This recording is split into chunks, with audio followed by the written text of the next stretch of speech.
किसी से मदद तो मांगिए। एक बार की बात है, एक बच्चा अपने पिता के साथ गार्डन में खेल खेल रहा था।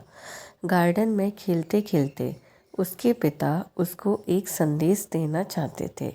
उसके पिता ने बच्चे से कहा कि बेटा, तो तुम यह पत्थर देख रहे हो, मैं तुम्हें एक काम देता हूँ। तुम्हें उस पत्थर को हटाना है।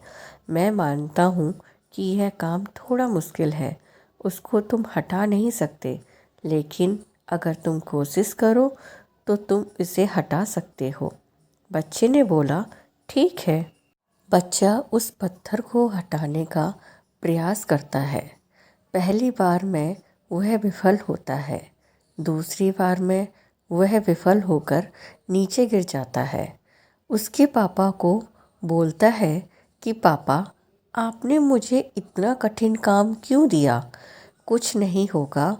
तो उसके पिता ने कहा कि बेटा, यह तुमसे हो जाएगा, तुम मेहनत तो करो, तुम कोशिश तो करो। बच्चा वापस से कोशिश करता है। तीसरी बार वह पसीने में होकर नीचे गिर जाता है। अब की बार वह अपने पिता से कहता है कि मुझसे यह काम नहीं होगा, मैं इस काम को नहीं कर सकता।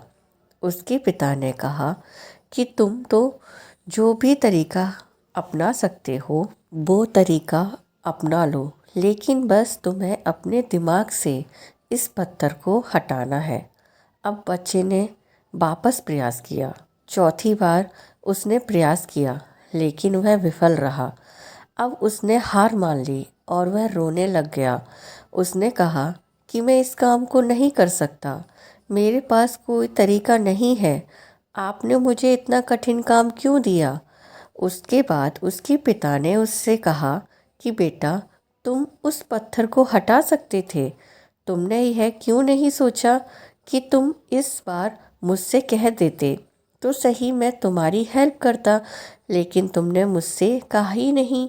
यही तो वह चीज़ है, अगर कोई काम तुमसे नहीं हो रहा है, तुम अपने पिता से हेल्प मांग सकते थे। तो दोस्तों, आपको ही इस कहानी का संदेश पकड़ में आ गया होगा। जब भी हम मुश्किल में होते हैं, हमें लगता है कि हमसे यह काम नहीं होगा, तो कोई बात नहीं। आपको लगता है कि मुश्किल परिस्थितियों में आपके कौन काम आ सकता है, आप उनसे मदद मांगिए।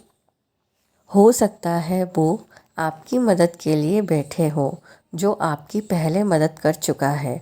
वह आपसे बाद में भी मना नहीं करेगा। इस बात में विश्वास रखिए और अपनों से मदद मांगने की उम्मीद पूरी पूरी रखिए। मुझे आशा है कि यह कहानी आप सभी को अच्छी लगी होगी। अगर आप ऐसी कहानियों को सुनना चाहते हो तो दीपा वॉइस आपका स्वागत करता है।